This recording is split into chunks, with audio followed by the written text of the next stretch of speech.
फैहान studio की दरसगाह में आपका खैर मकदम है। इस वीडियो में लेकर हम हाजिर हुए हैं ख़वानदगी मुहिम यानी रीडिंग कैंपेन के तहत उर्दू टेक्स्ट जो 6 to 8 के लिए तैयार किया गया है।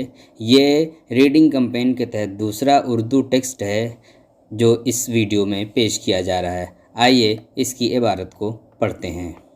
हमारे मुल्क में छोटे छोटे बड़े रंग बिरंगे परिंदे पाए जाते हैं। किसी की आवाज़ सुरीली है, किसी की करख्त। कुछ परिंदे आसमान में बहुत ऊंचाई तक उड़ सकते हैं, जैसे उकाब, चील और कबूतर वगैरह। कुछ परिंदे मामूली ऊंचाई तक उड़ते हैं, जैसे तोता, मैना, लेकिन ज़्यादातर परिंदे ज़मीन पर ही रहते हैं।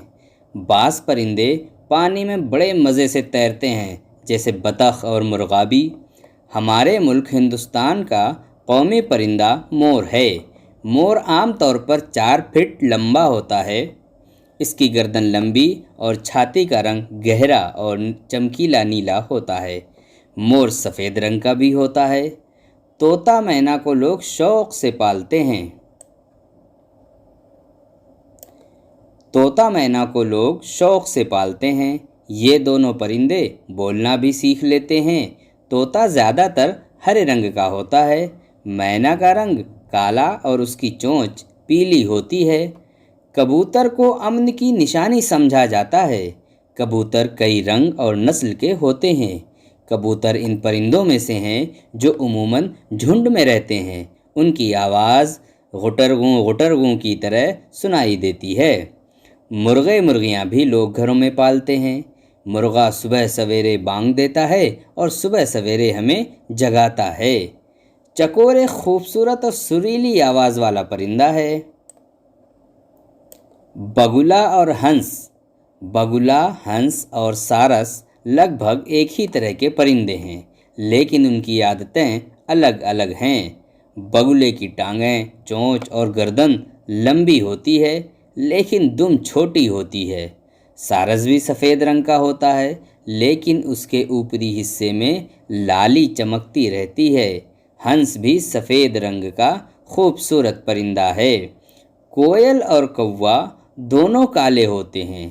कौवा चालाकी के लिए और कोयल अपनी मीठी आवाज़ के लिए मशहूर है। परिंदे उमूमन घोंसलों में रहते हैं। ये अपना घोंसला बनाने में बड़ी मेहनत करते हैं। परिंदे हमारे माहौल को भी खुशगवार बनाते हैं। अगर परिंदे ना हों तो दुनिया शायद ऐसी हसीन और ख़ूबसूरत ना हो। उर्दू ख़वानदगी मुहिम के तहत ये इबारत थी जिसे पढ़कर आपको सुनाई गई है, ताकि आप भी इसी तरह इसको पढ़ें। इसमें एक एक्टिविटी दी हुई है। बॉक्स में आप देख रहे हैं कि इसमें लिखा हुआ है, इस इबारत में जिन परिंदों के नाम आए हैं उनकी तस्वीरें बनाइए और उनके बारे में कुछ और बातें लिखी हैं।